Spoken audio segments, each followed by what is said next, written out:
Anyway, Kenneth O'Keefe, former US Marine, was fighting in the Gulf War and was on the programme a few months ago. Joins us again. He's just come back from America.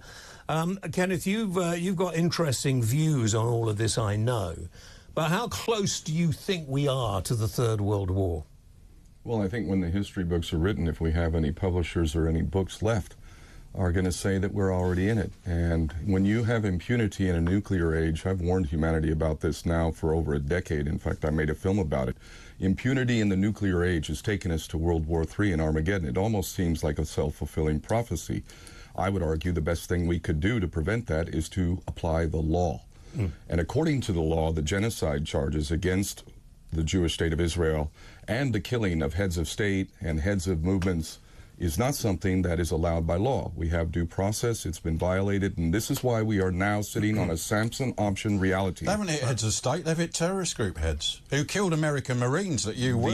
Murdered hundreds of Marines. The use or threat of violence to enforce or to compel political action is the definition of terrorism. Ask the children of Gaza. Themselves. Ask the children of Gaza if they're terrorized when they have F-16s. Why haven't they been moved to Egypt like the Ukrainian children? We are the terrorists. America, why are Britain, they there, and Israel. the children? Why are the children not out in Egypt? Calm down. You won't answer that. The children are wetting their beds at night. If it was your child who was wetting his bed at night, have left Ukraine. You would have to tell them that, oh, I'm sorry, the terrorists are the reason why they're allowed to bomb you as a child. You won't answer the question, will you? Because you've got no answer. Shut up for a minute. It's all right. Because you just shout. Shut up. I'm not shouting. I'm just making a point. Will you please? You're not. You're just being stupid. I've said Ukrainian children aren't in Ukraine. Are you going to fire him for real? You can't answer it, can you? I'm seriously going to fire him at one point. It's all right, he's answered it by not answering. Why have you suddenly, as an ex-Marine, become a fan of terrorists? Right. So I am not a fan of terrorism. I've just defined it. The use of threat or violence to compel political action. Yeah, now, that's just... By that happens to be whatever country weapons of mass destruction in Iraq. 2 million dead. That was a lie. So you were was terrorism. You were a Marine. We have Madeleine Albright, former Secretary of State of the United States, who said, quote, 500,000 dead children was, quote, worth it. That's terrorism. So you were a terrorist. The United States has dropped Hiroshima, Nagasaki, the firebombing of Dresden. We can go on and on. Terrorism, by its legal definition, has not been prosecuted. That's called impunity, and it's because of impunity that we sit here today. And if, by the way, any of those nations which we have bombed and genocided and supplied the weapons to do that decide to come over here, well, how?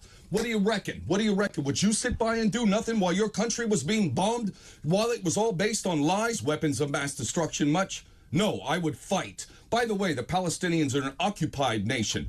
Occupied, which means the occupying nation has a legal obligation.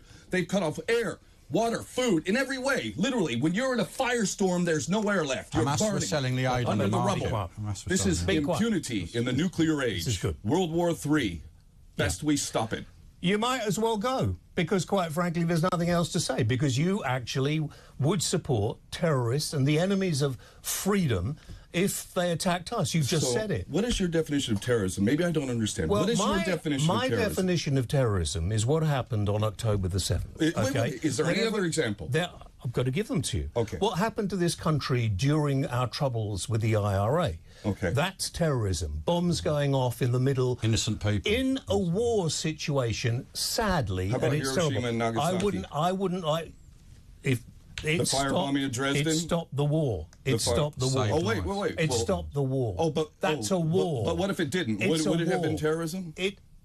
No, what you're Hitler would have won then. rubbish. Oh, wait. Hitler would have won. So if it stops a war, it's not terrorism, but if it doesn't stop a war, it is. That sounds like the victors write the history to me. Sounds like the British Empire, which invaded and occupied and genocided all over. Well, when you were a Marine, when you were a terrorist, you were working for terrorists by your definition. I was a mercenary for the banksters until I woke up, got ahead, and actually started thinking with my heart. I don't want you on the show anymore, mate. I'd like you to leave. Yeah. Well, doesn't that just show what a coward you are? And the reason I'm not a coward. I didn't get my 15 minutes this time, did I? You don't like this country. What are you talking about? You don't like the history I'm actually trying to preserve the values of a country that has Christian values and actually does women law. About religion. Common law, British common law, the Bill of Rights. I've been standing for that stuff over and over. No, you're not. What are you doing for the Bill of Rights? Free speech and whatnot, trying to cut me off because you don't like what I say. I've given you 7 or 8 minutes to spiel a load of You didn't define rubbish. terrorism. You said October 7th, as if the world started on October 7th. But everybody knows what terrorism is. Where's the evidence of the beheaded babies? Where's the evidence of the rapes? Where is the evidence? Where is the it? United Nations, even they killed about 400 Israeli soldiers that day. Who's not okay. I can't. There really is no point. These have all been shown. There was a BBC documentary Nova Festival. about what about that? You said the BBC was the worst institution last time I was here. Yeah, the so BBC now you're citing the BBC. I can't be bothered to have this argument. What about the Nova Festival?